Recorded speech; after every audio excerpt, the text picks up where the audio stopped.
જય હિન્દ વિદ્યાર્થી મિત્રો, મારી આ યુટ્યુબ ચેનલ એડી ન્યૂઝની અંદર આપ સૌનું સ્વાગત કરું છું. વિદ્યાર્થી મિત્રો, આજે આપણે ધોરણ 11 તત્વજ્ઞાનનો અભ્યાસ કરવા જઈ રહ્યા છીએ. જેમાંનું આજનું જે પ્રકરણ છે એ પ્રકરણ 5 જટિલ સંયુક્ત વિધાન, જેમાંનો આજનો જે ટોપિક છે આદ્યસ્તંભ, ગૌણસ્તંભ અને સત્યતા કોષ્ટકની રચના અને એની સમજૂતી. ખૂબ જ મહત્વનો ટોપિક છે વિદ્યાર્થી મિત્રો. 12મા ધોરણની અંદર પણ આ જે પ્રથમ પ્રકરણની અંદર તમને આદ્યસ્તંભ, ગૌણસ્તંભ એટલે કે સત્યતા કોષ્ટકની રચના કઈ રીતે થાય એ પહેલા પ્રકરણની અંદર પણ આ જ ટોપિક આવશે. જો તમે અહીંયા આ ટોપિક સરળતાથી સમજી અને તમે શીખશો તો 12મા ધોરણની અંદર સરળતાથી તમે સારા માર્ક્સ મેળવી શકશો, તેમજ 11મા ધોરણ પણ સારા માર્ક્સ મેળવી શકશો. એટલે કે સત્યતા કોષ્ટકની રચના કઈ રીતે થાય છે એની ખૂબ જ ઝીણવટપૂર્વક સમજૂતી આ વિડીયોની અંદર આપવા જઈ રહ્યો છું. પૂરો વિડીયો આખો જોજો, જેથી સરળતાથી તમે ગમે તે રીતે સત્યતા કોષ્ટકની રચના કરી શકશો. તો સત્યતા કોષ્ટકની રચના કરવામાં ફક્ત તમે આદ્યસ્તંભ, ગૌણસ્તંભની રચના અને ટીએફ મૂકવાના છે. અને નિયમો છે 5 જે સત્યતા મૂલ્યના: સમુચય, નિષેધ, સમુચય, વિકલ્પન, શરતી અને દ્વિશરતી. એ 5 નિયમો આળવા જરૂરી છે, તો જ તમે આ સત્યતા કોષ્ટકની રચના કરી શકશો. એ પહેલાં જો વિદ્યાર્થી મિત્રો મારી ચેનલ તમે લાઇક કરી ના હોય તો નીચે લાઇકનું બટન છે, લાઇક કરી અને શેર કરજો, તેમજ સબસ્ક્રાઈબ કરવાનું ભૂલતા નહીં. જો કોઈ પ્રશ્ન હોય મારો મોબાઈલ નંબર છે, તેમજ નીચે કમેન્ટ બોક્સની અંદર કમેન્ટ કરી અને એનું સોલ્યુશન તમે મેળવી શકો છો. જોઈએ આપણે વિદ્યાર્થી મિત્રો આદ્યસ્તંભ, ગૌણસ્તંભ અને સત્યતા કોષ્ટકની રચના કઈ રીતે થાય છે અને એની સમજૂતી. જોઈએ કે સત્યતા કોષ્ટક રચના કરવાની શરૂઆતમાં આપણે શું સમજવું જરૂરી છે. તો સત્યતા કોષ્ટકની અંદર આવતા જે સ્તંભ અને હરોળની રચના કરવી પડે. તો સત્યતા કોષ્ટકમાં ઉપરથી જે નીચે સુધીના જે ઊભા ખાના હોય છે એને સ્તંભ કહેવામાં આવે છે, કોલમ પણ કહીએ છીએ. એટલે કે ઉપરથી નીચે જે ઊભા ખાના હોય છે સ્તંભ કહેવાય છે. જ્યારે ડાબીથી જમણી તરફના જે આડા ખાનાને હરોળ કહેવામાં આવે છે. 11મા ધોરણની અંદર તમે શીખી ગયા છો સત્યતા કોષ્ટકની રચના કઈ રીતે થાય છે. તો પણ અહીંયા થોડું ધ્યાન આપજો, વ્યવસ્થિત ખ્યાલ આવશે અને સરળતાથી તમે પહેલા અને બીજા પ્રકરણની અંદરથી સારા માર્ક્સ મેળવી શકશો. વિદ્યાર્થી મિત્રો, પહેલા આપણે જોઈએ તો આદ્ય સ્તંભની રચના. તો આદ્ય સ્તંભની રચના કઈ રીતે થાય છે? તો આદ્ય સ્તંભની રચના 2 પ્રકારના સ્તંભો છે, એક આદ્ય સ્તંભ અને ગૌણ સ્તંભો છે. કોઈ પણ સત્યતા કોષ્ટકની રચના કરીએ તો આદ્ય સ્તંભ એટલે મુખ્ય સ્તંભ અને બીજા ગૌણ સ્તંભો એટલે કે અન્ય સ્તંભો. તો જો વિદ્યાર્થી મિત્રો અહીંયા આપેલું છે આપણને કે આદ્ય સ્તંભની રચના કઈ રીતે થાય છે. તો જો પ્રત્યેક જે સાદા વિધાન માટે આદ્ય સ્તંભ રચવાનો હોય છે. જેટલા વિધાનો હોય તેટલા આદ્ય સ્તંભ રચાય. એકનું એક સાદું વિધાન એક કરતા વધારે વખત આવતું હોય તો પણ તેનો આદ્ય સ્તંભ એક જ રચવાનો હોય છે. કોઈ પણ સાદું વિધાન હોય, સંયુક્ત વિધાન હોય, સંયુક્ત વિધાન આપેલું હોય આપણને, અને આ સંયુક્ત વિધાન એક્ઝામ્પલ તરીકે એક ઉદાહરણ આપેલું છે આપણને. આ જે પહેલા નંબરનું ઉદાહરણ છે તેમાં આપણે જોઈએ તો આદ્ય સ્તંભો કેટલા આવશે. તો આની અંદર કુલ વિધાનો, સાદા વિધાનો કેટલા છે એ આપણે જોવું પડશે. તો જો અહીંયા આગળ એક સાદું વિધાન છે, બીજી વાર એ આપેલો છે, પણ જો અહીંયા શું આપેલું છે, એકનું એક સાદું વિધાન એક કરતા વધારે વખત આવતું હોય તો પણ તેનો આદ્ય સ્તંભ એક જ રચવાનો હોય. તો જો એ ફરીથી આવ્યું સાદું વિધાન એટલે એને ફરીથી ગણવાનો નથી. તો એક સાદું વિધાન અને બીજા નંબરનું બી છે 2 સાદા વિધાન. તો આ ઉદાહરણની અંદર 2 સાદા વિધાનો છે. તેથી આમાં કુલ કેટલા આદ્ય સ્તંભ આવશે? 2 આદ્ય સ્તંભ આવશે. એ રીતે જો બીજા નંબરનું ઉદાહરણ આપેલું છે, બીજા નંબરના ઉદાહરણમાં કેટલા સાદા વિધાનો છે? આર, એમ અને એન. તો કુલ આની અંદર 3 સાદા વિધાનો છે. તેથી આદ્ય સ્તંભ કેટલા આવશે? 3 આવશે. વિદ્યાર્થી મિત્રો ખાસ ધ્યાન રાખજો કે કોઈ પણ વિધાન આપેલું હોય એની અંદર જેટલા સાદા વિધાન હોય એટલા આદ્ય સ્તંભની રચના થાય. એકનું એક સાદું વિધાન 2 વાર 3 વાર 4 વાર આવતું હોય તો એનો આદ્ય સ્તંભ એક જ વાર બનાવવાનો થશે. તો આદ્ય સ્તંભની રચના કઈ રીતે થાય એ ખ્યાલ આવી ગયો છે તમને કે જેટલા જટિલ સંયુક્ત વિધાનની અંદર જેટલા સાદા વિધાન હશે એટલા આદ્ય સ્તંભની રચના થશે. એના પછી આપણે જઈશું ગૌણ સ્તંભ ઉપર જઈશું. તો ગૌણ સ્તંભો જે અહીંયા મેં નીચે રેડ અક્ષરથી લખેલું છે, ગૌણ સ્તંભની રચના કઈ રીતે થાય. તો જટિલ સંયુક્ત વિધાનમાં જેટલા તાર્કિક કારકો આવતા હોય, જટિલ સંયુક્ત વિધાનમાં જેટલા તાર્કિક કારકો આવતા હોય તેટલા ગૌણ સ્તંભની રચના થાય. હવે જટિલ સંયુક્ત વિધાન અહીંયા ઉપર આપણને 2 ઉદાહરણો આપેલા છે જોઈએ. તો આ એ સમુચ્ચય કૌંસમાં એ વિકલ્પન બી અને આર વિકલ્પન કૌંસમાં એમ શરતી એન, આ 2 વિધાનો આપેલા છે. અહીંયા આદ્ય સ્તંભ તો ખ્યાલ આવી ગયો. હવે ગૌણ સ્તંભો છે. ગૌણ સ્તંભની રચના જેટલા તાર્કિક કારકો હોય, જટિલ સંયુક્ત વિધાનની અંદર જેટલા તાર્કિક કારકો હોય તેટલા અન્ય સ્તંભ એટલે કે ગૌણ સ્તંભ બનશે. પહેલા ઉદાહરણમાં જો કેટલા કારકો છે, સમુચ્ચય અને વિકલ્પન. તો આ સંયુક્ત વિધાનની સત્યતા કોષ્ટકની રચના કરતા 2 ગૌણ સ્તંભો બનશે. બીજું ઉદાહરણ છે એમાં પણ 2 તાર્કિક કારકો છે તો આમાં પણ કેટલા ગૌણ સ્તંભો બનશે, 2 બનશે. વિદ્યાર્થી મિત્રો, આદ્ય સ્તંભ અને ગૌણ સ્તંભની રચના કઈ રીતે કરવી એ તમને ખ્યાલ આવી ગયો હશે. હવે પછી આપણે હરોળની રચના કઈ રીતે થાય એ જોઈશું આપણે. તો હરોળની રચના કઈ રીતે થાય. તો હરોળની રચનાનું એક સૂત્ર છે. હરોળની રચના સુનિશ્ચિત કરવા માટેનું એક સૂત્ર છે કે હરોળની સંખ્યા બરાબર 2/n છે અને n છે n બરાબર સાદા વિધાનની કુલ સંખ્યા અથવા આદ્ય સ્તંભની કુલ સંખ્યા લેવાની છે. જો n/n છે, જો એક સાદું વિધાન હોય તો n/n કરવા જઈએ તો n બરાબર કેટલા છે, 2 છે. 2/n કરવાનું છે તો n બરાબર એક સાદું વિધાન લઈએ તો 2/1 કરશું તો 2 હરોળ બનશે. એક સાદું વિધાન હશે તો કેટલી હરોળ બનશે, 2 હરોળ બનશે. એ જ રીતે આગળ 2 સાદા વિધાન હોય તો હરોળો કેટલી બનશે, 4 બનશે. 2/2 છે તો 2 × 2 કરશું તો કેટલી થશે, 4 થશે. એ રીતે 3 સાદા વિધાનો હોય તો 2/3 છે તો 2 × 2 × 2 છે તો 2 દુ 4 ને 4 દુ 8 હરોળ બનશે. એ રીતે 4 હોય તો 2 × 2 × 2 × 2 4 થશે અને 16 હરોળ બનશે. ટૂંકમાં વિદ્યાર્થી મિત્રો, આમાં એટલી બધું હરોળની રચનાની અંદર ખાસ ખાલી એનું સૂત્ર યાદ રાખવાનું, પરીક્ષાની અંદર સૂત્ર પૂછાય છે. બીજું આપણે શું યાદ રાખશું એ મેં આગળ ટૂંકમાં લખી દીધું છે. જો તમને એક સાદું વિધાન હોય તો 2 હરોળ આવશે, 2 સાદા વિધાન હોય તો 4 હરોળ આવશે, 3 સાદા વિધાન હોય તો 8 હરોળ આવશે અને 4 સાદા વિધાન હોય તો 16 હરોળ આવશે. આમ હરોળની રચના થશે. હવે આપણે નેક્સ્ટ ની અંદર આપણે જોઈએ તો સત્યતા કોષ્ટકની રચના કઈ રીતે કરવી એનું ઉદાહરણ સહિત મુદ્દા વાઇઝ સ્ટેપ પ્રમાણે મેં આખી સત્યતા કોષ્ટકની રચના કરી આગળ તમને બતાવું છું. એકદમ સરળ છે, થોડું ધ્યાન આપજો, સરળતાથી સમજ પડશે અને તમે સમજી શકશો. જો વિદ્યાર્થી મિત્રો, અહીંયા એક આપણને સંયુક્ત વિધાન આપેલું છે કે પી સમુચ્ચય નિષેધ પી છે. તો જો આ ઉદાહરણની અંદર કુલ કેટલા સાદા વિધાનો છે, પી 2 વાર આપેલું છે એટલે કે એક સાદું વિધાન છે તો એનો આદ્ય સ્તંભ કેટલા બનશે, 1 બનશે. અને તાર્કિક કારકો કેટલા છે, 1 અને 2 છે. તો અન્ય હજી ગૌણ સ્તંભો કેટલા બનશે, 2 બનશે. એટલે કુલ સ્તંભો કેટલા બનશે, 3 બનશે. જોઈએ આપણે સત્યતા કોષ્ટકની રચના.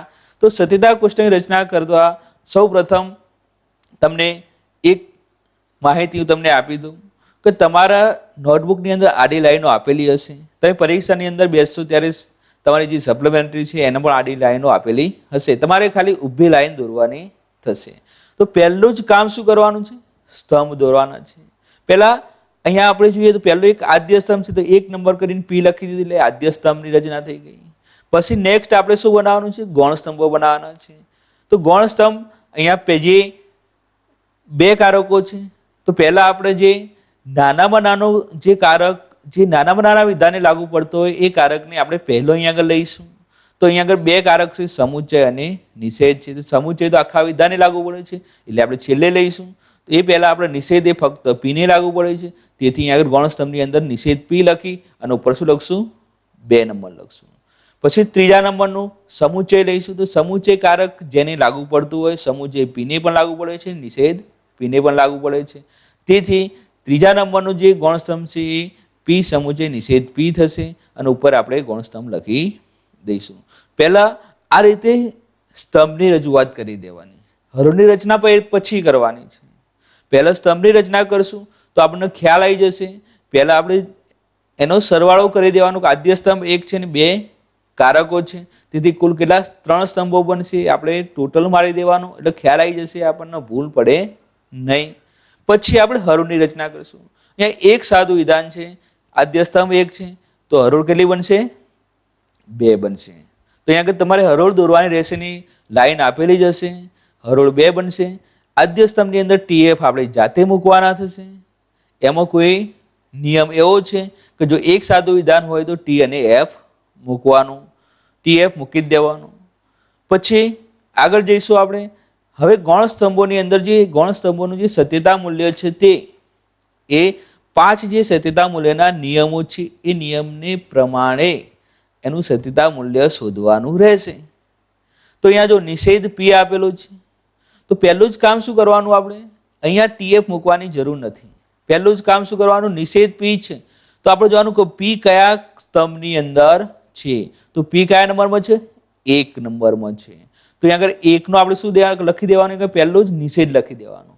1 નો નિષેધ પહેલા લખી દઈશું તો આપણે સ્તંભને ભૂલી જઈશું. અહીંયા તો એક જ સ્તંભ છે, અહીંયા કેટલાય સ્તંભો હશે, ભૂલી જવાથી સરળતાથી આગળ જોઈને આપણે સ્તંભને જોઈ શકશું. તો TF લખવામાં ભૂલ થશે નહીં, સત્યતા મૂલ્ય નક્કી કરવામાં ભૂલ થશે નહીં. તો અહીંયા 1 નો નિષેધ કરવાનો છે. તો અહીંયા 1 એટલે કે P કેવો છે? સત્ય. તો અહીંયા આગળ શું આવશે? અસત્ય આવશે. તો આ P બીજા નંબરની હરોળમાં કેવો છે? અસત્ય. તો અહીંયા શું આવશે? સત્ય આવશે. જોઈએ આપણે, જોઈએ કે P કેવો સત્ય છે તેનો નિષેધ શું થાય? અસત્ય થશે. P બીજા હરોળમાં અસત્ય છે તેનો નિષેધ સત્ય થશે. એ રીતે ત્રીજા નંબરના સ્તંભની અંદર જઈશું આપણે. ત્રીજા નંબરનો જો તો P સમુચ્ચય નિષેધ P છે તો સર્વોપરી કારક હશે એ સત્યતા મૂલ્યનો નિયમ લાગશે. ખાસ ધ્યાન રાખજો કે જે સંયુક્ત વિધાનની અંદર, જે સ્તંભની અંદર જે કારક મુખ્ય હોય, સર્વોપરી હોય તે નિયમ સત્યતા મૂલ્યનો લાગશે. તો અહીંયા સમુચ્ચય સર્વોપરી કારક છે, તેથી અહીંયા કયો નિયમ લાગશે? સમુચ્ચયનો સત્યતા મૂલ્યનો નિયમ લાગશે.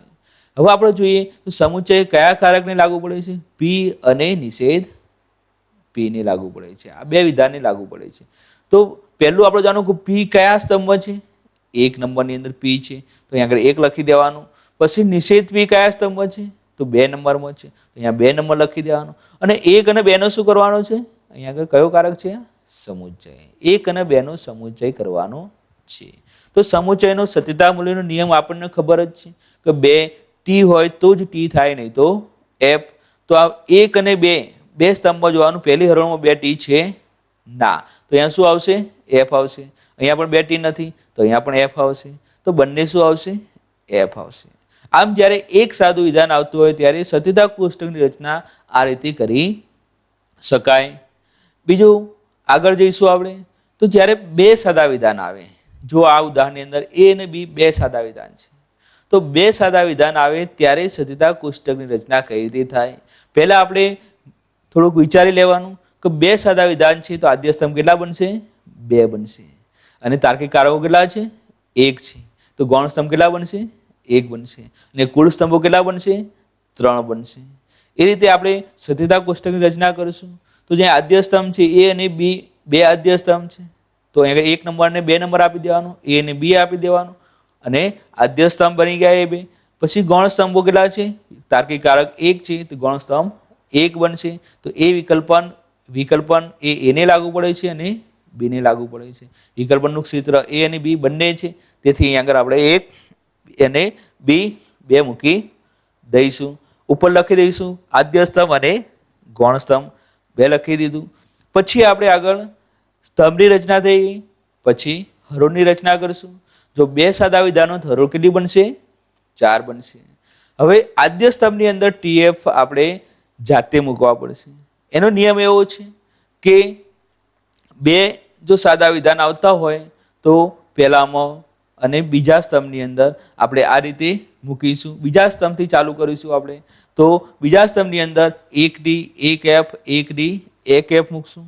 પછી આપણે ઉતરતા ક્રમની અંદર આવીશું તો પહેલા નંબર ઉપર જઈશું તો પહેલા નંબરની અંદર આપણે મૂકશું 2T અને 2F. આ તમને યાદ રહે એટલા માટે આ મારી ટેકનિક છે કે જો એક સાદું વિધાન હોય તો T અને F મૂકી દેવાનું. બે સાદા વિધાન હોય તો બીજા નંબરથી આપણે ચાલુ કરવાનું 1T 1F 1T 1F. પછી પહેલા નંબરમાં 2T 2F મૂકવાનું છે. પછી આપણે હવે આગળ જઈશું તો એ વિકલ્પન B છે.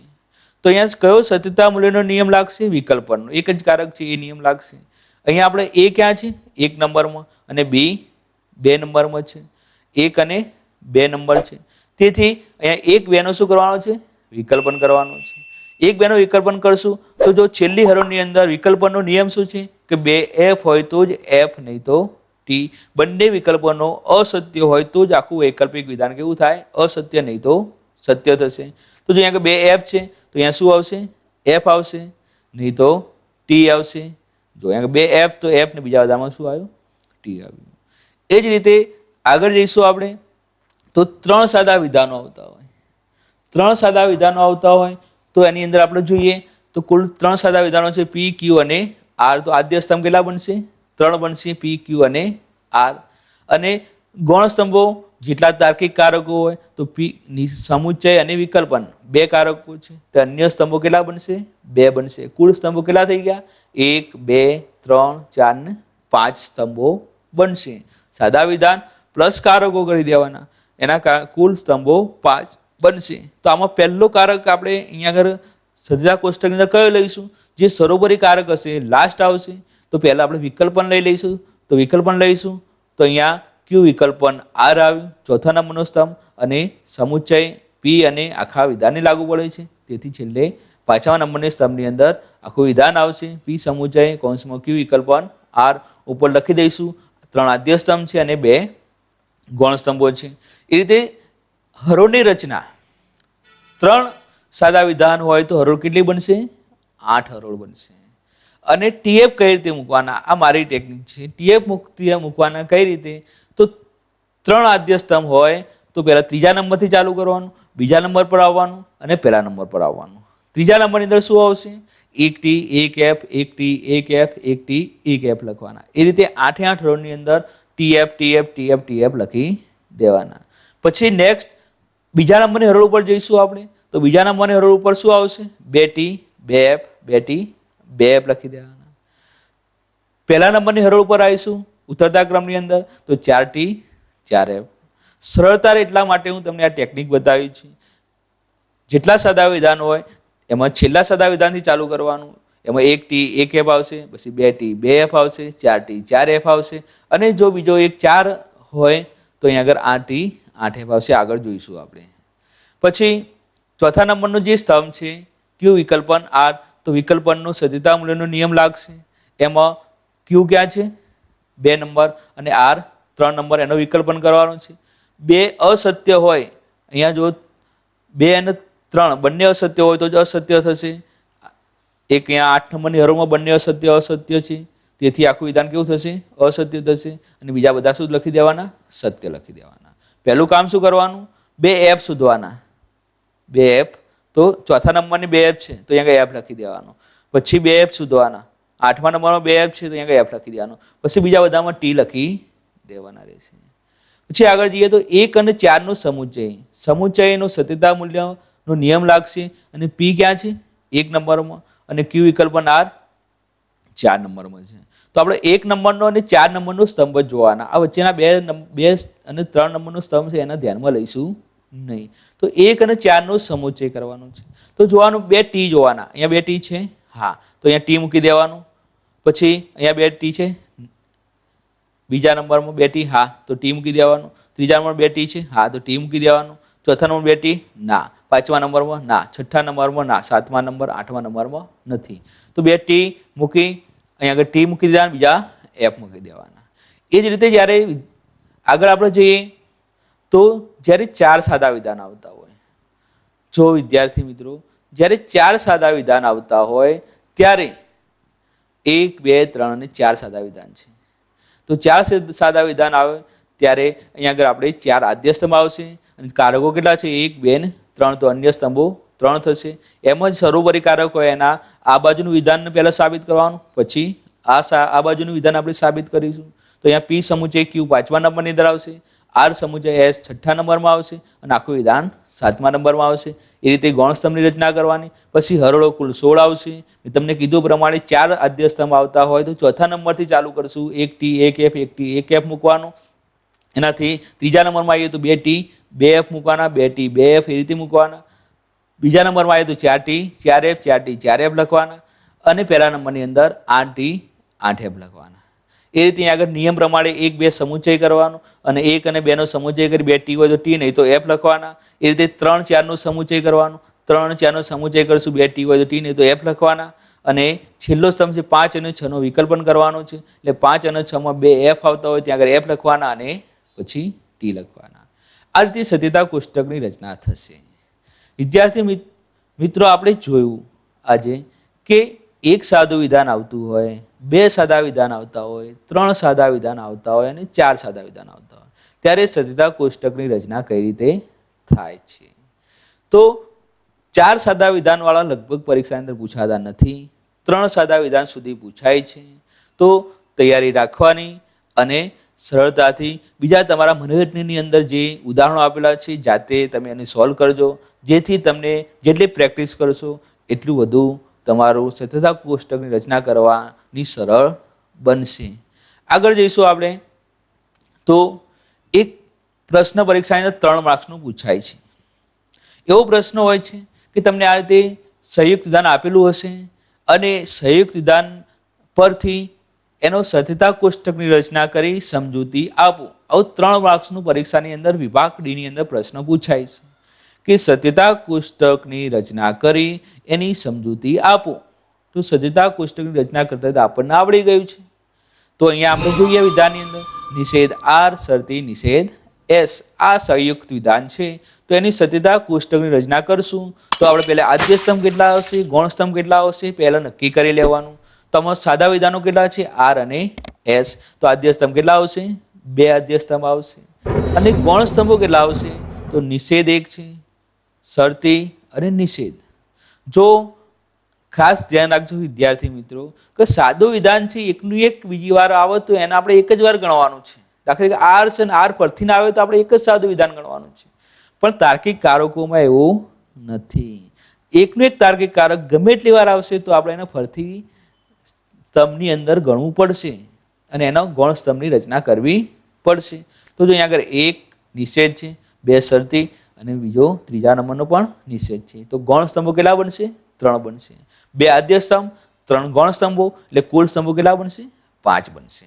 તો અહીંયા આદ્ય સ્તંભ આર અને એસ લખી દેવાનું. આ નીચેની રજૂઆત જ્યારે આ સ્તંભની રચના થઈ જાય પછી જ હરોળની રચના કરવાની છે. ખાસ ધ્યાન રાખજો. કેટલાક વિદ્યાર્થીઓ શું કરે છે?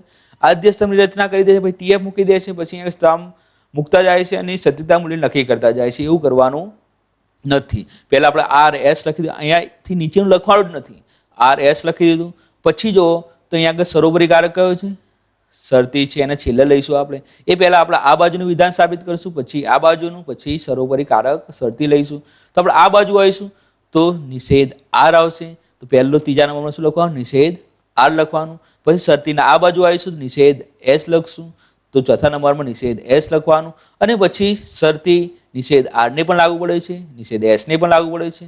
તેથી શરતી આખું વિધાન અહીંયા 5મા નંબરમાં લખી દેવાનું. ઉપર આદ્ય સ્તંભ, ગૌણ સ્તંભો લખવાના. 4 હરોળ આવશે. 4 હરોળની અંદર 2 આદ્ય સ્તંભ છે. તો અહીંયા આગળ બીજા નંબરમાં ટી એફ લખી દેવાનું. પછી પહેલા નંબરમાં આવીશું 2 ટી 2 એફ લખી દેવાનું. પછી આપણે નિષેધ આરને સાબિત કરવો છે. તો નિષેધ આરને સાબિત કરવા માટે આર ક્યાં છે? 1 નંબરમાં. તો અહીંયા 1 નો શું લખવાનું? પહેલા અહીંયા 1 નો નિષેધ લખી દેવાનો, પછી અહીંયા આગળ ટીએફ મૂકવાના. 1 નો નિષેધ લખી દીધો. પછી આપણે જોઈએ તો અહીંયા આગળ સત્ય હોય તો શું થશે? અસત્ય. સત્ય હોય તો અસત્ય, અસત્ય તો સત્ય, એ રીતે લખી દેવાનું. એ જ રીતે નિષેધ એસ તો બેનો શું કરવાનું? નિષેધ. તો અહીંયા સત્ય હોય તો અસત્ય, અસત્ય હોય તો સત્ય, સત્ય હોય તો અસત્ય, અસત્ય હોય તો સત્ય, એ રીતે મૂકી દેવાનું. પછી લાસ્ટ 5મા નંબરનો સ્તંભ છે નિષેધ આર શરતી નિષેધ એસ. તો નિષેધ આર ક્યાં છે? 3 નંબરમાં. તો અહીંયા 3 લખવાના. નિષેધ એસ, નિષેધ એસ 4 નંબરમાં છે. અલ્પ વિરામ કરીને 4 નંબર લખવાનું. અને નિયમ કયો લગાવવાનો સત્યતા મૂલ્યનો? શરતીનો. તો કૌંસમાં શરતી લખી દેવાનો. તો ટીએફ જોવાનું. ટીએફ છે કોઈ જગ્યાએ? હા. તો ટીએફ 3જા નંબરની હરોળમાં છે, તો અહીંયા આગળ એફ લખી દેવાનો. પછી બીજામાં શું લખી દેવાનું? ટી લખી દેવાનું. આ રીતે સત્યતા કોષ્ટકની રચના થઈ જશે. હવે એની સમજૂતી આપવાની છે. તો સમજૂતીમાં ખાસ ધ્યાન રાખજો વિદ્યાર્થી મિત્રો કે ઉપરના દ્રષ્ટાંતની અંદર આપણે જોઈએ તો નિષેધ આર શરતી નિષેધ એસ, આ જટિલ સંયુક્ત વિધાનની અંદર આપણે જોઈએ તો સત્યતા કોષ્ટકની અંદર કુલ કેટલા સ્તંભો છે? 5 સ્તંભો આવેલા છે. આ રીતે લખવાનું. જેમાં પ્રથમ અને બીજું 2 આદ્ય સ્તંભ છે, આર અને એસ 2 આદ્ય સ્તંભ છે, અને ત્રીજું, ચોથું અને પાંચમું નિષેધ આર નિષેધ એસ અને નિષેધ આર શરતી નિષેધ એસ, આ 3 ગૌણ સ્તંભો છે. આ રીતે લખવાનું. પછી આગળનું સ્ટેપ લખશું આપણે. તો નિષેધ આર શરતી નિષેધ એસ જટિલ સંયુક્ત વિધાનની અંદર આપણે સત્યતા કોષ્ટકમાં 2 આદ્ય સ્તંભ અને 3 ગૌણ સ્તંભો જોતા એની હરોળની સમજૂતી નીચે મુજબ છે. તો અહીંયા 4 હરોળની સમજૂતી આપવાની રહેશે. પહેલા સ્તંભોની સમજૂતી આપવાની, પછી હરોળની સમજૂતી આપવાની થશે. તો હરોળની સમજૂતી 4 હરોળની સમજૂતી આપવાની થશે. કઈ રીતે હરોળની સમજૂતી આપવાની થશે? તો જો પહેલે જ નંબર કે જો અહીંયા ધ્યાન આપો તમે, અહીંયા આપેલું જ છે, પહેલા વાંચી લઈએ. જો આર અને એસ બંને સત્ય હોય તો નિષેધ આર શરતી નિષેધ એસ જટિલ સંયુક્ત વિધાન સત્ય હોય પહેલી હરોળ મુજબ. તો અહીંયા જો ખ્યાલ આવશે કે સત્યતા કોષ્ટકની અંદર પહેલી હરોળ જો શું લખવાનું? જો આર કેવો હોય? સત્ય હોય, એસ સત્ય હોય. આદ્ય સ્તંભ લઈ અને પછી છેલ્લો સ્તંભ જોવાનો છે. પહેલા આદ્ય સ્તંભની અંદરથી પછી વચ્ચેના સ્તંભને જોવાના નથી, છેલ્લો સ્તંભ જોવાનો છે. જો આર સત્ય હોય, એસ કેવો? સત્ય હોય. એ રીતે પણ લખી શકીએ આપણે કે જો આર અને એસ બંને સત્ય હોય તો અહીંયા આવી જઈશું નિષેધ આર શરતી નિષેધ એસ કેવું થાય છે? સત્ય થાય છે પ્રથમ હરોળ મુજબ. એટલે બીજી હરોળ પર જઈએ. બીજી હરોળમાં જો આર કેવો છે? સત્ય અને એસ અસત્ય છે. જો આર સત્ય અને એસ અસત્ય હોય તો નિષેધ આર શરતી નિષેધ એસ કેવો થશે? સત્ય થાય બીજી હરોળ મુજબ. ત્રીજી હરોળ ઉપર જઈએ. જો આર અસત્ય હોય અને એસ સત્ય હોય તો નિષેધ આર શરતી નિષેધ એસ કેવો થશે? અસત્ય થાય ત્રીજી હરોળ મુજબ. ચોથી હરોળની સમજૂતી. જો આર અસત્ય એસ અસત્ય એટલે કે બંને અસત્ય તો આપણે એ રીતે લખી શકશું. જો આર અને એસ બંને કેવા હોય? અસત્ય હોય તો